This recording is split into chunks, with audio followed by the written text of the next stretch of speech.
pierda toda esperanza quien aquí entre. Así es como reza el umbral del infierno en la Divina Comedia de Dante. Sinceramente no creo que sea para tanto. Hablando por experiencia, a todo te acostumbras. Os habla Alejandro, vuestro anfitrión de The Propia Amberes, y ya os digo que no encontráis mejor guía para ir hacia abajo. Porque sí, hoy descendemos de nuevo. En el anterior episodio nos sumergimos bajo el agua, hoy toca hacerlo bajo tierra. Desenterraremos mundos subterráneos de la cultura popular.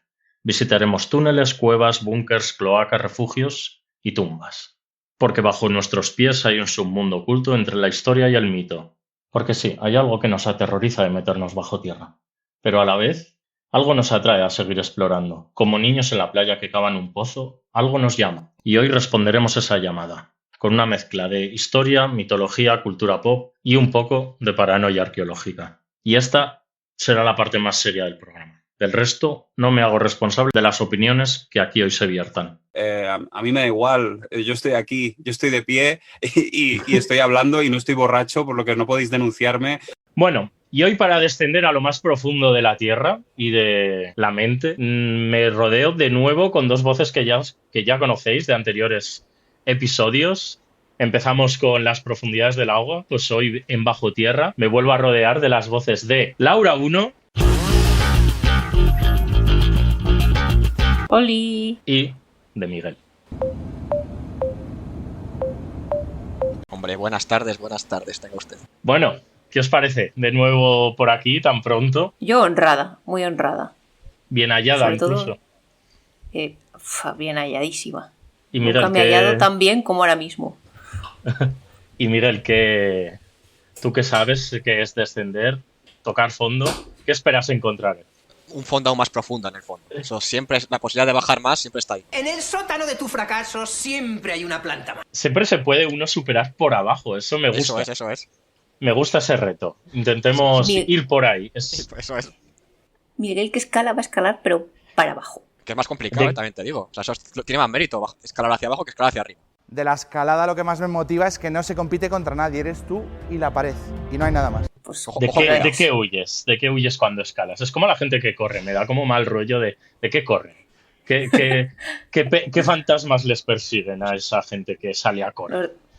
Los de su pasado. Eso es. Hoy no vamos a huir, hoy vamos a intentar bajar lo más profundo posible. Eso es. Mirar al abismo. Y nos devolverá la mirada.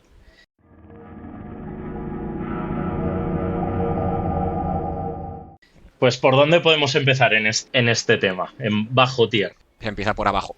En el anterior episodio, si os acordáis, hablábamos de la fosa de las Marianas, de lo más abajo que había conseguido llegar el ser humano con el bueno de James Cameron. Pues, ¿cuánto creéis que ha podido bajar en lo que es la superficie de la Tierra? Os doy el dato, así, el frío dato de que el radio de la Tierra son 6.000 y pico kilómetros. ¿En plan bajar con un agujero hecho por nosotros o una grieta que exista de verdad? Es natural. Si crees que naturalmente hay algo más abajo que la fosa de las Marianas, dentro de lo que es una cueva o algo, lo puedes decir. Ah, bueno. Yo voy a decir que si son 6.000 kilómetros hasta el fondo, yo digo un kilometrito, así, de pura roca perforada. Lo digo y lo repito. No le da. ¿Uno solo? Yo digo... No, coño, 1.000. Toma. El locurón definitivo. Joder, Miguel, de por Dios. un kilómetro te has ido a 1.000. Hostia. Te has acojonado, no. El término medio... ahí lo hay, aquí es poco presión nada. grupal poco, pues 1.000. 10.000 kilómetros. Voy a decir unos 20 kilómetros, es algo más razonable. Vale. Miguel, bien. cambias más de opinión que yo de Bragas, por Dios. Y pues Laura, ¿cuánto dices que hemos conseguido? 12 kilómetros. Pero tú traes esto estudiado. Bueno, a lo mejor. Joder, 12 kilómetros, 262 metros. En la península de Kola, los rusos, la Unión de Repúblicas Rusas Soviéticas,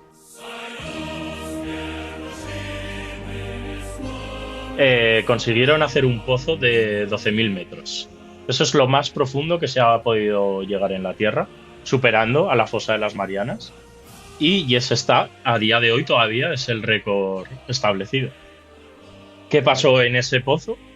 Que no se podía cavar más por temperatura. Lo que pasaba es que eso tenía que tener una temperatura de 90 y pico grados a esa profundidad, pero tenía 185.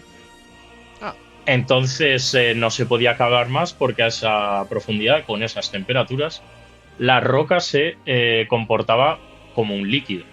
La roca metamórfica era prácticamente como una especie de barro incandescente, entonces no se podía sacar nada de ahí, y ahí se quedó, tuvieron un accidente y ya no se pudo seguir más abajo. ¿Qué accidente? A ver, se supone que el accidente, la parte explicada, yo hoy aquí, puro escepticismo, ya me conocéis, que yo nunca... el accidente fue de la propia maquinaria, de las brocas, y que se volvió a sepultar parte de lo que estaba acabado. Luego hubo una leyenda que empezó a circular por ahí años más tarde, de que se habían grabado ciertos sonidos. Y era ¿Procedentes de dónde, Alex? ¿Procedentes de dónde? Eso es. Pues digamos de... Pues ¿qué hay debajo de la tierra y a dónde vamos a acabar nosotros? Pues el infierno. Un complejo sistema de túneles. Pues ese complejo sistema de túneles, que no sabemos si existe, lo que sí que había era demasiado calor y una leyenda sobre que se habían grabado voces ahí. Entonces, pues la gente unió calor, gritos y tal, y se dijo que se había alcanzado las puertas del infierno. No tiene... Esto, lamento aguar la fiesta, pero no tiene visos de ser reales porque allí no hay ningún micrófono mágico que pueda aguantar esas temperaturas, y menos. Esto estamos hablando de que fue un proyecto que empezó en los años 70 y terminó con la Unión Soviética a principios de los 90. Y eso no tiene visos de ser real, que se grabase las voces del infierno ni del inframundo al cavar ese pozo. Lamento hoy venir así, no sé, hoy me sale ser escéptico. Pues yo te voy a decir... Voy a casa. ¿Qué? Yo, como el otro día fui yo al aguafiestas con el iceberg, hoy te voy a decir que no me lo creo. Hoy elijo creer a mi corazón. Y mi corazón habla de la tierra hueca. ¿Tú crees que la Unión Soviética, a través del socialismo, conoció el infierno? ¿Se podría decir así? No me voy a meter en política. Miguel, ¿tú crees que se llegó a las puertas del infierno a través de pozos artificiales? Hombre, claro. Vale, no hay más preguntas. 2-1. La democracia gana. ¿Quién soy yo para negar la felicidad a mis dos invitados? La democracia hoy ha ganado y la democracia hoy sale fortalecida. Entonces podemos pasar ahora sí a cuevas. Cuevas, ecosistemas ocultos bajo la roca, y ahí, Miguel, puedes decir cuál crees que es una profundidad de la cueva más profunda del mundo. A ver, si te acercas, me gusta tus... Mi sistema de cueva natural se puede acceder por fuera, o sea, que no que esté un sistema de túneles aislado. Eso es. Pues voy a decir... en vertical hacia abajo, 700 metros. Voy a ser muy conservador ahora. Y no voy a cambiar de opinión. 700 metros con 50 centímetros. Seguro que no es un poco eso, ¿no? Digamos que imagínate que metros, la cueva... No, 700 metros, voy a decir. No, pues en Georgia, la cueva de Beriovkina, que tiene 3 días de bajada, tiene más de 2.000 metros de grutas naturales hasta el supuesto fondo. No se ha podido investigar toda, ha muerto gente, y esa es la cueva más profunda natural que se tenga constancia. ¿Qué te parece el datito? Me ha callado la boca. La naturaleza siempre nos sorprende. Pues ahí está, Georgia. ¿Georgia el país o el Stalin? Y Georgia el país. El país, el de Stalin. Ahí nació Ilia Tupuria, de hecho, en esa cueva. Lo más profundo. Y ahora os iba a preguntar vuestra cueva favorita. La mía es, obviamente, estoy entre dos.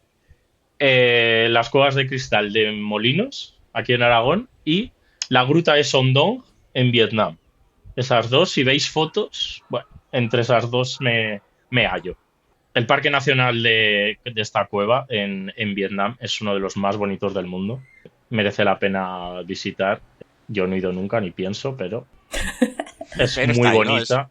A través de fotos y a través de mi encierro autoimpuesto, con la ventana que te da internet, he visto que es bonita y me sirve.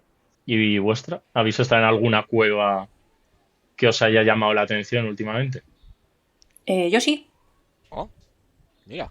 yo sí. Bueno, tenemos a alguien Esto. que toca hierba, que sale de casa, que nos cuente sus Sí. experiencias. Yo estuve en una ciudad que se llama, bueno, pueblo, ciudad, no sé exactamente, que se llama Kamakura, en Japón, a 2 horas de Tokio, y me metí en una cueva. Sin saber yo nada de eso, acabé en una cueva, pero no era una cueva normal, era una cueva budista. Era un túnel y dentro pues habían tallado un montón de budas joder, me borra esto. Dentro habían tallado un montón de budas en piedras y se utilizaba pues para que la gente fuera a rezar ahí. Estaba concretamente en el templo budista, por supuesto, de Hasedera, que era una de las zonas turísticas más importantes de allí. Y bueno, pues a raíz de esto estuve investigando un poquito sobre las cuevas budistas, porque pensando que a lo mejor en algún futuro casualmente podía tener una conversación relacionada con cuevas, pues investigué. ¿Queréis que os cuente un poco? Cuenta. Sí. Pues no quiero. Cuéntanos, Cuenta. he venido a eso. Pues resulta que las cuevas budistas no son una cosa aislada en Japón como aquí vi yo, y surgieron en la India, más o menos en el siglo III. Y desde la India se fue extendiendo hacia todo Asia, China, Corea y Japón. Y hay muchos complejos de cuevas, pero dos muy importantes son las cuevas de Ajanta y Ellora en la India y las de Bamiyan en Afganistán. Y unas también muy famosas son las cuevas de Mogao, que están en China, que tienen unos 492 templos en cuevas y fueron una zona bastante importante en la ruta de la seda. Y en China pues hay un montón de estos sistemas de cuevas budistas y pues la verdad es que eran bastante impresionantes porque toda la decoración religiosa estaba así tallada en la propia cueva, había murales, ¿Y vivían ahí los propios monjes o las utilizaban para meditar o para sí, qué, los utilizaban. qué uso tenían? Los utilizaban. Había veces que había salas de culto y también había monasterios. Y a veces también pues iban gente como tú deseas ser en el futuro, Alex, gente sin nombre, sin pasado y sin futuro, pues a estar allí, a dedicarse a la vida contemplativa. Me gusta. Y tú, Miguel, yo contigo he visitado una cueva, hemos estado minando. No me acordaba, me acaba de venir, pero tú y yo tenemos en Homburg, bajo el castillo de la archiconocida Homburg, que no Hamburg. No os confundáis. No os Es confundáis. archiconocida, pero para los que no la conocemos, ¿dónde está? Está Vale. en la provincia en el Landen de Saar, que es donde viví yo unos años. El infierno de la tierra. Yo lo llamaba la Murcia de Alemania. Y por lo que sé. Y allí, claro, Burg es castillo en alemán antiguo, entonces todo lo que es Burg es por el castillo. Y debajo del castillo, que estaba como en una especie de colina, pues toda esa colina tenía una serie de grutas y había sido desde minas de sal hasta refugio por alguna guerra que había en Alemania. Guerrillas que se metía a Alemania pues han sido utilizadas para guardar munición, dinamita, refugio antiaéreo. Entonces esas grutas contaban una historia y ahí estuvimos Miguel y yo explorándolas con nuestros cascos y bueno, intentando armonizar. Yo me acuerdo que estuvimos ahí cantando las canciones de los enanos de Khazad Dûm. De verdad. Y buena acústica. Y tenían buena acústica, la verdad que entiendo que se canten en las cuevas. Tiene buena buena reverberación.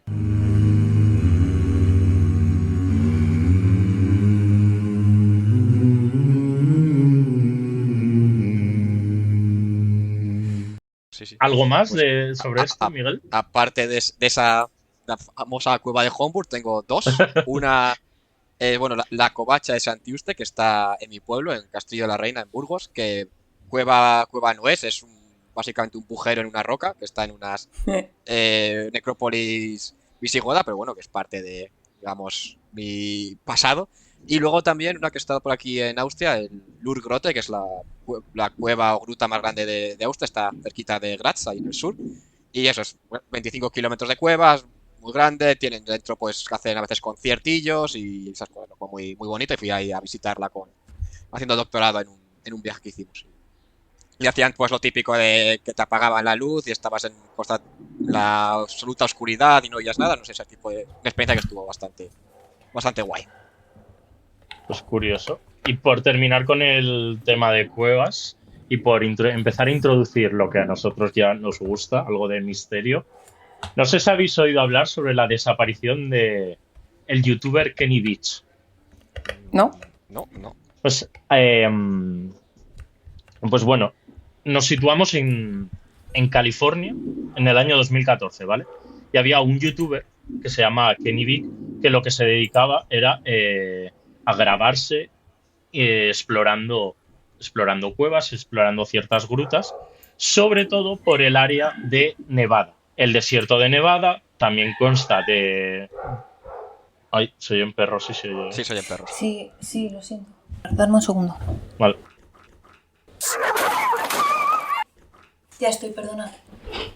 Bueno, tenemos a Kenny Beach que se grababa entrando en cuevas en el estado de California, en el estado de Nevada. Entonces hacía unos vídeos en los que, junto con su cámara en mano, exploraba y te daba unos consejos de supervivencia.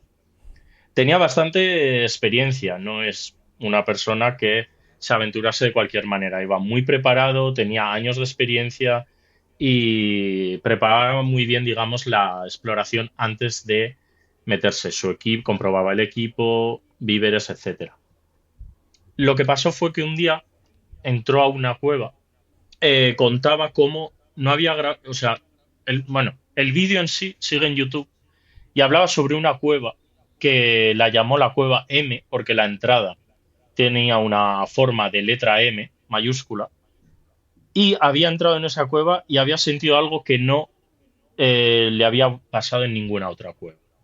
Había sentido un miedo intenso y había sentido una desorientación y un estado de confusión que le hizo salir por patas. Eso lo contó en un vídeo de YouTube y claro, la gente de YouTube ya sabes cómo es.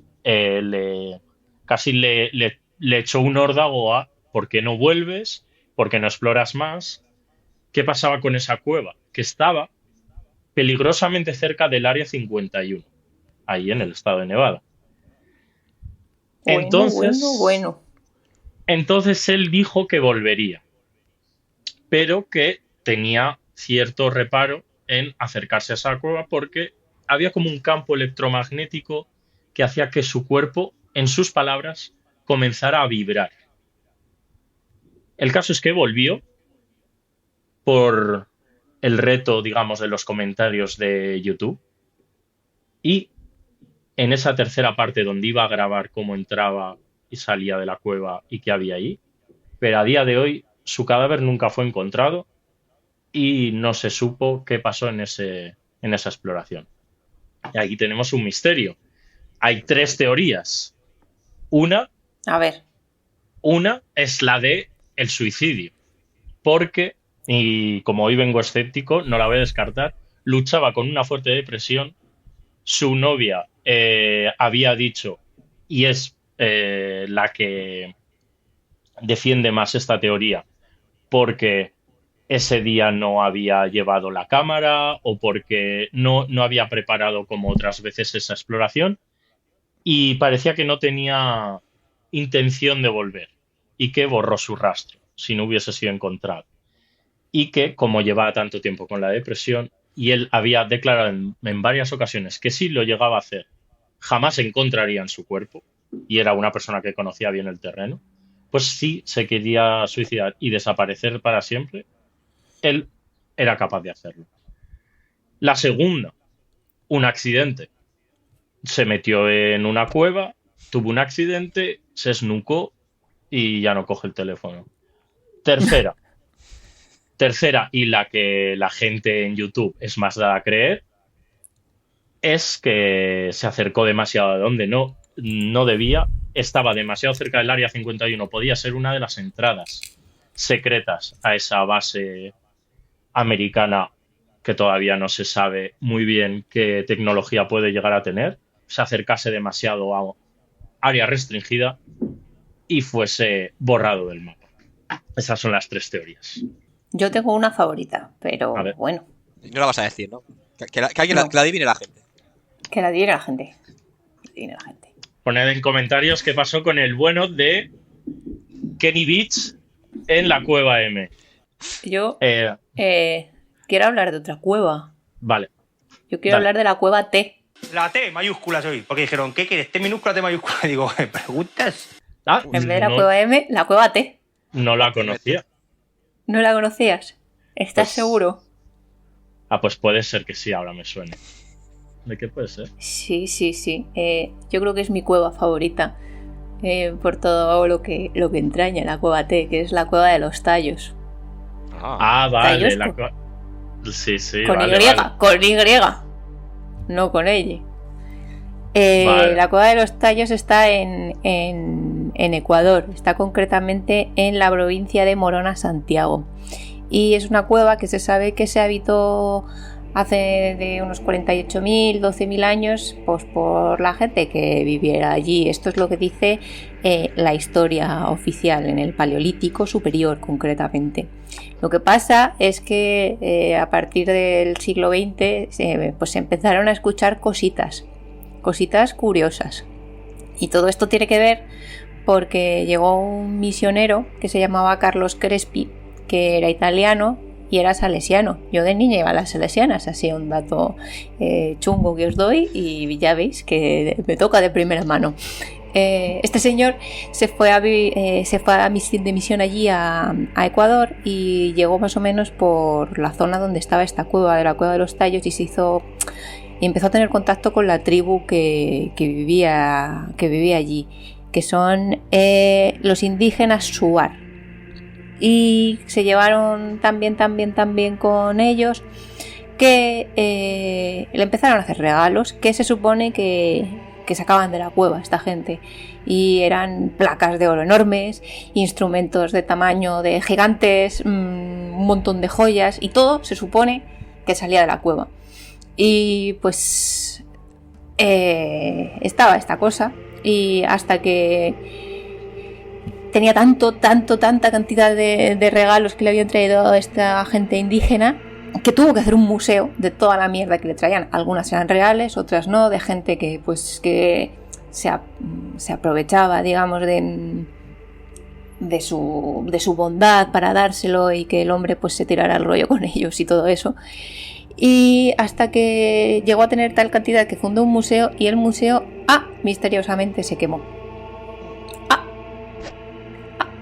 Y luego hubo otro señor, un explorador astrohúngaro, que mientras que estaba por ahí Moritz. el padre Crespi. Moritz. Exactamente. Sí. Cuenta tú si quieres, habla tú de él. No, sí, estaba simplemente secundando, estás disertando correctamente. Sí. Sigue. Es un señor que se llama Juan, bueno, se llamaba, porque ya tampoco coge el teléfono este hombre. Juan Moritz era un señor astrohúngaro, argentino, una mezcla así de culturas que tenía, que hizo una expedición a esta cueva, la cueva de los tallos, y según él, llegó a una zona muy profunda, con galerías llenas de oro, y llegó a ver idiomas desconocidos y vestigios de seres de otras civilizaciones. Y bueno, pues hubo gente que siguió el rollo, y pues se ha generado mucha leyenda alrededor de esta cueva. Así que como a nosotros nos gusta creer, bueno, o nos gustaba hasta el programa anterior que ahora les ha decidido ser la Dalí de la ciencia. Pues ahora no, porque ahora voy a ir todavía más profundo en la madriguera del conejo con esta cueva. Y te voy a decir que no solo eso con Juan Moritz, sino que esta historia de la historia del mundo escrita en tablillas de oro y de platino, un material que no se conocía o no se debería conocer en esa época, se interesó cierto grupo que son los masones. Así es. No solo eso, sino que una figura clave en estas cosas, Erich von Däniken, que es el famoso autor de la teoría de los antiguos astronautas, también basa parte de toda su lore para la serie de Aliens, ¿no? Sí. En Buenísimo. Todo esto. Pero ¿qué tiene también? ¿Qué me intriga más? Es que el ejército inglés y parte americano bajó a esa cueva.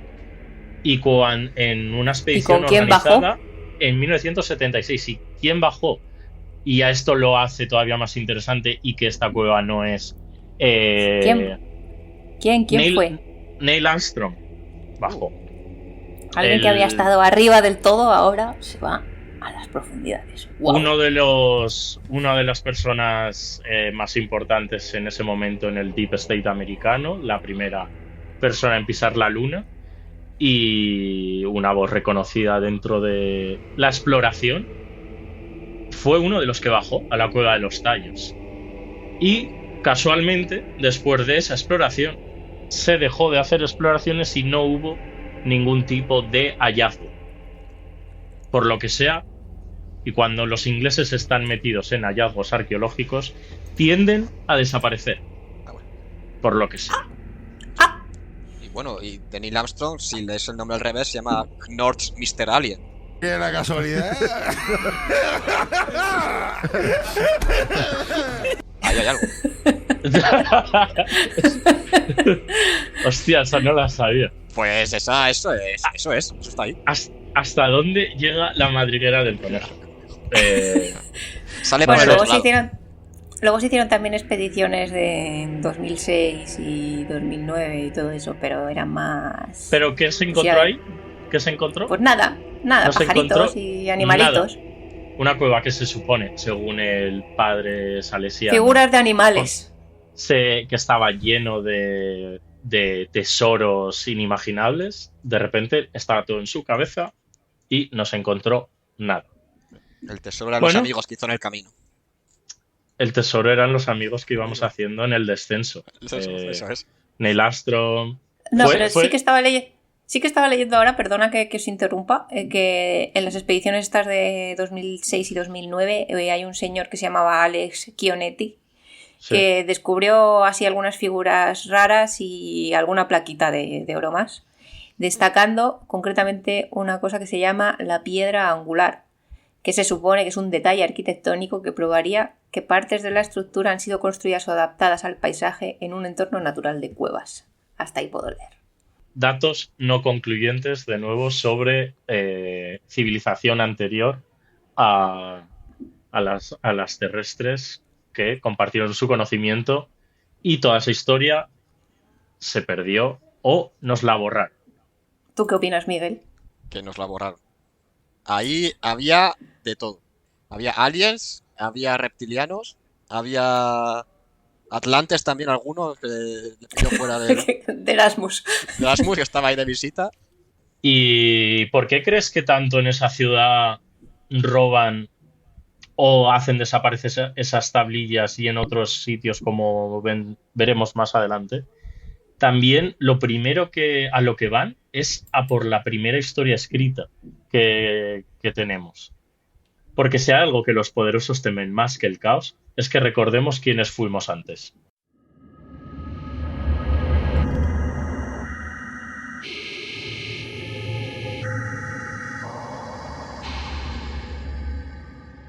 Ya que estamos entrando ya en materia conspiranoica, aquí tengo dos equipos, que a ver de cuál sois, porque es un poco como contradictorios. ¿Vosotros sois de la Tierra hueca o de la Tierra plana? Porque Hueca. ahí las dos cosas no pueden ir a la vez. O sea, o la Tierra es plana o la Tierra hueca. Hostia. Hueca a muerte. Hueca a muerte. Yo, como siempre, ya sabéis que soy raro y me intento salir por la tangente. Yo soy del coresantismo. A Que ver, no a ver. que cree es un conjunto de creencias de Cyrus Teed que cree que en la cosmogonía celular y son todo esferas cóncavas unas dentro de otras. O sea, como a la- matrioscas. eso es, pero en formato celular. Pero sí, va por... Soy de la Tierra hueca, sí. Va. Tierra hueca, sí. Básicamente, si tú tienes otra tierra dentro y tienes otra afuera, pues es tierra hueca, ¿no? Al fin y al cabo, un poco. ¿Y tú, Miguel? Yo también. Que Yo nos lo también soy preguntas, pero no... Te pregunto eso, pero no de mi opinión, no, yo también Tierra hueca, la Tierra hueca. La Tierra hueca manda. Eso es. ¿De dónde viene el terrahuequismo, Miguel? De Julio Verne. Con el ejército de la Tierra. No, me imagino que antes, eso es mucho antes. O sea, si te vas a todos los antiguos, siempre el inframundo siempre ha estado ahí, desde el Hades o... ¿Te suena el cometa Halley? Me suena. Pues el físico Halley fue el que inventó esta curiosa teoría en la que la Tierra está formada por un hueco vacío donde puede albergar otros mundos, soles incluso y continentes enteros, con dos entradas. A ver si, yo sé que Laura lo sabe, dónde se encuentran las entradas a la Tierra hueca y dónde no dejan explorar. En la Antártida. Y la otra, en el Polo Norte. En la cueva de los tallos. Y en la cueva de los tallos también se supone que hay una. Sí, se La entrada supone, secreta, eso es la se puerta supone de que atrás. tiene, que en el Tíbet y en sitios de poder, tiene, bueno, empecemos por el principio, Edmund Halley, en 1692, amigo además de Sir Isaac Newton, que antes de científico y de la teoría de física newtoniana, era alquimista. Luego entraremos con eso. Pues este físico y astrónomo británico que descubrió el cometa Halley consideraba que la Tierra formaba ciertas capas concéntricas, huecas una dentro de otra, y todas separadas por atmósferas. Eso era lo que cómo intentaba explicar las anomalías magnéticas y las auroras boreales, por ejemplo. Incluso teorizó que esas capas, ¿por qué no?, podían estar habitadas por seres intraterrestres. Luego esta teoría fue ampliada por John Siemens, que hablaba sobre que los polos contenían entradas a esta tierra hueca, tanto en la Antártida como en el Polo Norte. Y luego ahí había grandes aberturas, pero luego había ciertos sitios de poder, como podía ser el Tíbet, la entrada del Shangri-La, que está en el Tíbet. Y esto lo digo ¿por qué? Porque dentro de la tierra hueca se encuentra el Agartha. El Agartha es una ciudad subterránea que está entre lo físico y lo espiritual, que es el centro de toda esta sabiduría y este saber tibetano, que no solo eso, sino que conjunta toda la sabiduría de estas civilizaciones antiguas. Por eso todas, digamos, beberían de esa misma fuente, que sería una civilización intraterrestre que ha dado sabiduría al mundo. Y ahí encontraríamos el Shambhala, que es un estado de conciencia superior. Y una montaña rusa. Sí, iba a decir eso también. De por aventura. Y ahí es donde, está en Doctor Strange, es donde viaja a conseguir los poderes y tal. Madame, una filósofa, Madame Blavatsky, fundadora de la Sociedad Teosófica, decía estar en contacto con maestros ascendidos que habitaban dentro del planeta. enseñaban sabiduría olvidada y guiaban la evolución espiritual de la humanidad desde dentro de la Tierra. Decía que eran remanentes de civilizaciones perdidas, como Lemuria o la Atlántida, que se refugiaron en el interior terrestre de esas catástrofes. Así que ahí tienes. Y luego sale ese Agartha en la película de King Kong contra Godzilla, que es donde Viven ahí abajo. de donde sale. Los- Sí, ahí los se puede kaiju. ver. Ya está. Yo soy de la Tierra Hueca, de la que es una jungla abajo con dinosaurios, pero nada más. Esa está muy bien, esa está muy bien. Yo soy de ese tema. Para mí no hay nadie inteligente, simplemente hay dinosaurios y junglas. A mí Ahora me gusta tenéis- pensar que los OSNIs que hablamos en el capítulo anterior, pues Salen de la Tierra. del mar, pero tienen ahí su parking que te está tocando con la tierra hueca y que están ahí todos metidos. Porque bajo el agua Claro. se oxida y el Claro. Los Son que no como puede estar ahí tenéis- todo el rato. Y ahora ya podemos pasar a... Esta era la parte de ciencia. Ahora podemos pasar Increíble, a pero cierto. La parte Y de pseudociencia. pseudociencia. Para nosotros, hoy, como nunca traemos pintura, una de las artes que no solemos tocar, traigo el cuadro de Rubens de Orfeo y Eurídice.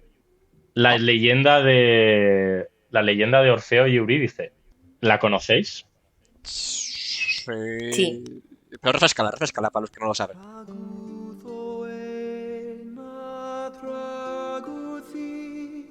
Os leo un pasaje de la Metamorfosis de Ovidio para refrescar, más que nada. Eso es. Sabemos que los oyentes son personas leídas. Después de llorarla mucho, el poeta rodopeo hasta las brisas etéreas y para no dejar de tantear incluso a las sombras, osó descender hasta la Estige, por la puerta del Ténar, mientras así decía y movía las cuerdas al son de sus palabras. Se prometió que su esposa sería entregada de vuelta con la condición de no volver a mirar hacia atrás sus ojos hasta haber salido de los valles del Averno, o el regalo quedaría sin efecto. Orfeo con su lira tenía que entrar, rescatar a Eurídice y marcharse sin mirar atrás, con la confianza ciega de que le estaba siguiendo. Pero antes de salir del infierno, miró y esa fue la última vez que la vio porque, como había incumplido la promesa, su esposa no pudo salir.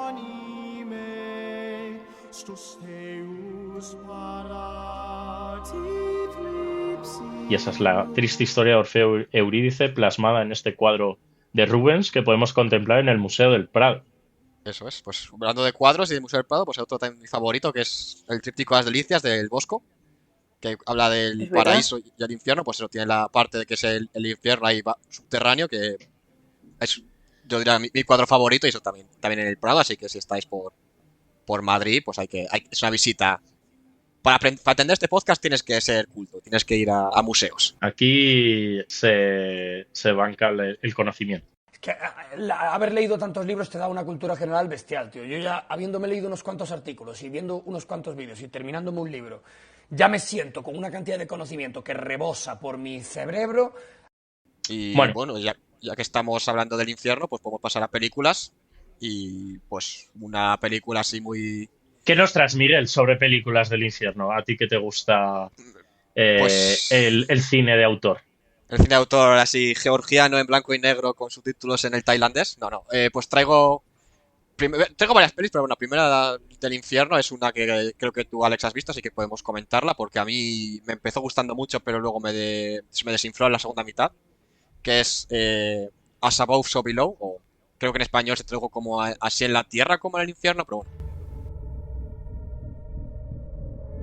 Lo que Sí, sea. creo que lo tradujeron así. Un poco Así que, bueno, pierde arriba un poco como de- es abajo. Sí, es una frase. Luego hablaré de esa. Después, Sí, es cuando una frase comentes de- la peli, comentaré de dónde viene esa frase porque es más interesante la historia de esta Sí, que la película que la película en sí. Sí, pues ese es mi problema con la película. Es una película. Si no me. La vi hace ya unos par de años, creo que es así. Found footage, si no me equivoco. De esta de grabada como. Que el cámara es un personaje más. ¿O Sí. no? Sí, ¿no? Sí, cámara Sí, en creo mano. que cámara en mano, esto de que. A ver lo que está. Que bueno, que es de una arqueóloga que está obsesionada con encontrar las puertas del infierno, que era como lo que su padre siempre quiso hacer. Y al final su viaje la acaban llevando a las catacumbas de París. Pero ¿qué mundo estaba buscando esta joven Sí, la- estudiante? las puertas del infierno, si me equivoco, ¿no? Con la entrada al infierno. No, estaba buscando la piedra filosofal. Ah, sí, ¿no eran las puertas del infierno? No. Pues eso, pues entonces sí, pues buscaba la piedra filosofal. Es verdad que luego estaba por ahí todo ese rollo Sí. alquímico. Claro, lo De del- hecho, sí, es como una especie de estudiante de arqueología especializada en alquimia. Sí. Y sigue el trabajo de su padre porque había descubierto una pista, os sonará de Harry Potter, Nicolas Flamel, Eso es, el alquimista. un alquimista que consiguió supuestamente la piedra filosofal y alcanzar a través de ella tanto la inmortalidad como convertir en oro, pues digamos el pic de la alquimia. Eso es todo. Eso es. Y estaba enterrado. ¿Y dónde está enterrado? En las catacumbas de París.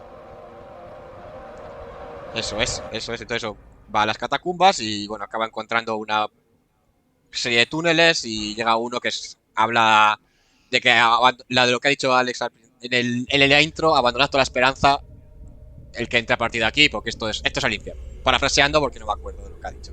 No estaba prestando atención. Pero sí, y eso. Y a partir de ahí la cosa se pone rara. Empiezan a ver cosas que no deberían ver o no deberían estar ahí abajo en las catacumbas y... Es una película que la premisa es buenísima, Sí, pero llevada a cabo los actores son muy malos porque, a ver, es una peli francesa. la Entonces, pegamos no mal. sé si. Entonces ya, pues tal, está en las catacumbas de París y tanto calidad en tema de efectos como actores, pues hace que la película pierda. Entonces, sí, es casi mejor ver el análisis en YouTube, que está ahí subida con imágenes de la película, que te cuentan la historia, que la película en sí, que es Sí, verdad que tal cual. pierde. Pero la historia es muy buena y es como dice Miguel, esta arqueóloga con un cámara consigue llegar a París y encontrar a uno de los catalófiles, estos que hablamos en otro podcast sobre las catacumbas de París, que París está cimentada sobre cementerios y catacumbas, entonces consiguen bajar por una de estas entradas secretas y perderse por ahí. Porque en un supuesto mapa habían encontrado la tumba de Nicolas Flamel. Y encontrando la tumba, encontrarían esa piedra. El caso es que al explorar las catacumbas y al desviarse de donde ellos pensaban o ellos sabían que hacia donde tenían que ir, descubren unos pasajes que ya empiezan a no tener sentido. Y toda la peli lleva un paralelismo con el infierno de Dante. Van descendiendo círculos del infierno de Dante y se van encontrando con sus pecados, con sus recuerdos y pagar por ellos. Es Y súper pretenciosa. es un poco pretenciosa, Sí. pero la historia es buena. Un poco de... No deja de ser de miedo o pretende dar miedo. Tiene sus cosas y tiene sus giros y tiene alguna cosa bastante maja. Y lo más importante de esta película, o lo que yo más destacaría, es el título. El título, As Above So Below, es una de las frases más famosas de la Hermetismo. de la filosofía hermética. Eso es. La filosofía hermética es atribuida a una especie de personaje legendario que es Hermes Trismegisto. Hermes Trismegisto. Este Hermes Trismegisto viene de Hermes, el dios griego, y el dios Dot, que es el dios de la escritura. Entonces, esta conjunción del dios griego y del dios egipcio crea esta especie de personaje, no se sabe si real o una especie de escriba de principios de los tiempos, que creó una escuela hermética, y este personaje es el que sale, es la carta 1 del tarot, el mago. Si veis la carta 1 del tarot, pone As Above So Below. Y esta frase condensa, digamos, toda esta sabiduría hermética, que es lo que se encontró en la tabla esmeralda. Sí, eso es la esmeralda. En la tabla esmeralda se encontró esta frase que condensaba todos los principios de la alquimia y de la transmutación del alma y trascender. Y lo de tanto es arriba como es abajo era una especie de alegoría de lo que es en el cielo, es en la tierra, pero también era lo que es el macrocosmos, es el microcosmos, lo que es la materia es el espíritu. Siempre hay una especie de paralelismo entre una y otra, un equilibrio. Y eso es uno de los principios de la alquimia, de, como bien dicen en Full Metal Alchemist, cuando tú creas, tiene un precio, hay un equilibrio. Y en esa tabla esmeralda, también conocida como tabla esmaragdina, empiezan estos textos herméticos, y a partir de ahí la piedra filosofal y toda esta especie de conocimiento, un poco escuelas alternativas del conocimiento mundial, donde muchas sectas siguen practicando este conocimiento. Y bueno, la peli tiene eso, que tiene esa lectura. No hago spoiler de cómo acaba la peli, pero tiene es verdad que tiene que ver con esta frase. Pero todo gira alrededor de esta frase mágica que, como vimos, también está en el tarot, también está en conocimiento hermético. Es algo bastante interesante para si alguien quiere profundizar sobre el tema. Eso es. La película en sí, sin más, pero que te habrá muchas cosas interesantes. A mí también, por ejemplo, me gustó mucho la parte inicial de las catacumbas, todo ese rollo de la gente rara que vive ahí o que al menos baja y hace sus cosas, sus movidas. Entonces, esa parte me gustó mucho, pero luego sí es cierto que se pone un poco pedante. Sí, un poco pretenciosa. Digamos que quedamos en que sí que es, pero la historia está bastante bien. Eso es una película más conceptual, el concepto está muy chulo, la ejecución, a mí me falta un poco que el final, pero bueno, o sea, la segunda mitad, pero bueno, ahí está, es recomendable. Y ¿qué más películas traes? Pues traigo una double feature, ahora ya saliendo de la pretenciosa, entrar más en el fango. 2 películas de principios de los 2000, ambas inglesas y con una trama relativamente similar. La primera es The Descent, o Descenso supongo en español, que bueno, son un grupo de amigas que muy aventureras ellas, que les gusta pues hacer que si barranquismo, escalada y demás, que se van a las montañas Apalaches, que son estas montañas de las más antiguas del mundo, que realmente me parece muy curioso, que eso son mucho más antiguas que cualquier otra montaña y que si sigues el camino llegan hasta las Highlands de Escocia. Y que bueno, que encuentran hacer una espeleología en una cueva que de inicio era una cueva que conocida, pero que la líder del grupo decidió en el último momento cambiar e ir a una que no estaba explorada, pues para dejar su huella ahí. Se quedan atrapadas en la cueva y descubren que bueno, que no están solas, que hay algo más viendo ahí abajo. Entonces bueno, es una película de terror en la que sí hay unas criaturas abajo, nunca llega a explicarse explícitamente de qué son, pero se deja entender que son algún tipo de humanos que quedaron ahí atrapados en la época esta de las cavernas, que nunca llegaron a salir se quedan atrapados en la cueva y han evolucionado para ser pues, hombres topo. Eso es, hombres topo, ciegos que usan el sonido para moverse, o sea, un poco también murciélaguescos. Y eso es un poco ese diseño de personaje bastante estándar de personaje blanco, así casi translúcidos, orejas grandes, ciegos y como mala leche. Sí, muy ese rollo, muy ese rollo. Claro, los Morlocks es también mencionar esas criaturas que la humanidad evoluciona en la película esta, bueno, en la novela de Viaje en el Tiempo, ¿no? Sí, eso es, que me gustan los que quedaron bien. ¿De H.G. Wells? Sí, puede que sea. Bueno, decimos que sí y ya está. Si no, Trieste, por favor. Y claro, los humanos que evolucionan bajo tierra acaban convirtiéndose en esa especie de seres albinos, ¿no? Eso es, pues aquí tienen ese rollo. Y bueno, la película está muy chula, incluso la primera mitad, cuando están simplemente atrapados en la cueva, ya funciona como película un poco de terror, porque al final quedarte atrapado en una cueva desconocida es algo que a mí, como un poco claustrofóbico que soy, me da suficiente mal rollo. Pero luego le añades esos monstruillos, esos humanos canibalescos, pues también le da una segunda vidilla. Y bueno, la película está muy chula, no voy a entrar después del final, pero tiene un final que a mí me parece bastante potente, que de hecho si en la versión americana lo cortaron, hay como un giro al final, pues el giro lo dejaron fuera lo quitaron, haciendo que sea mucho peor. Y bueno, sacaron luego una segunda parte que yo ignoraría completamente. Sabía que era mala, pero es peor de lo que pensaba. Hay, como simbolismo, tiene 2 escenas muy similares en cada una. La primera de ellas, la protagonista acaba en una piscina llena de sangre. De hecho, es una escena muy parecida a la que sale en el reboot de Tomb Raider que hicieron hace en 2013 en el videojuego, que es muy muy recomendable. Aparte, esta película me recuerda un poco porque eso, tanto la estética de la ropa, el uso del violet como arma y tal, pero bueno, en cualquier caso, que la protagonista acaba en una piscina llena de sangre por los restos de de la gente a la que se comen los caníbales o los animales que comen. Y en el segundo acaban en una piscina, pero la escena acaba en la piscina, es una piscina marrón.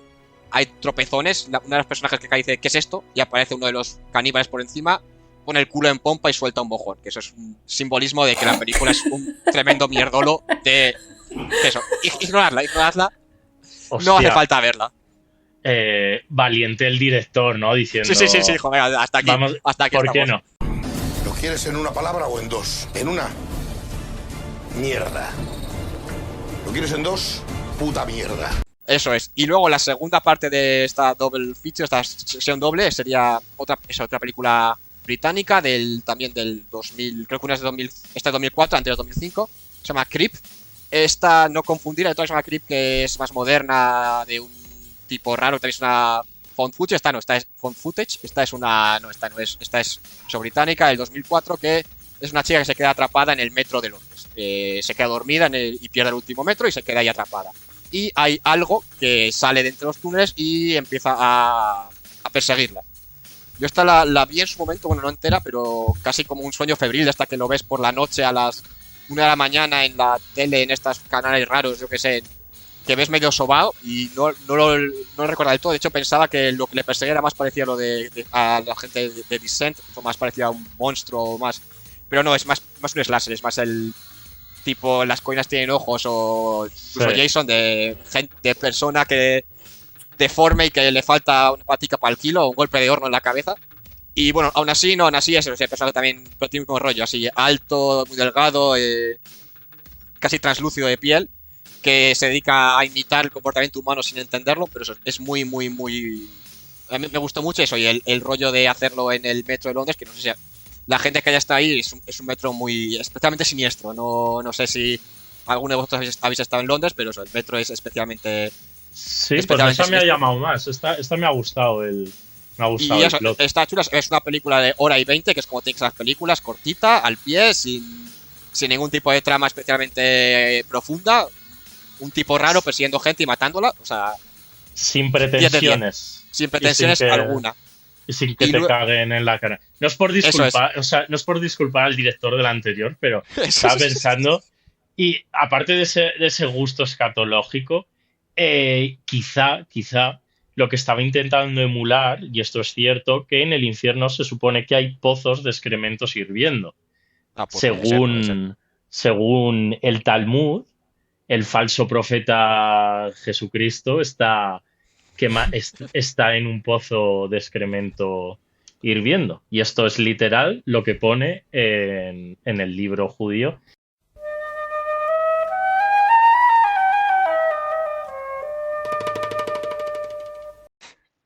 Yo iba a traer otra cosa de la cultura pop, porque claro, la gente estará diciendo, hombre, lo más famoso que hay de viajar dentro de lo que es al interior de la bajo tierra es el libro de Viaje al centro de la Tierra de Julio Verne. Como en el podcast anterior hablamos de 20.000 leguas de viaje submarino, no nos hemos olvidado de pero no quería traer ni el libro ni la película, porque tampoco lo hemos comentado en películas.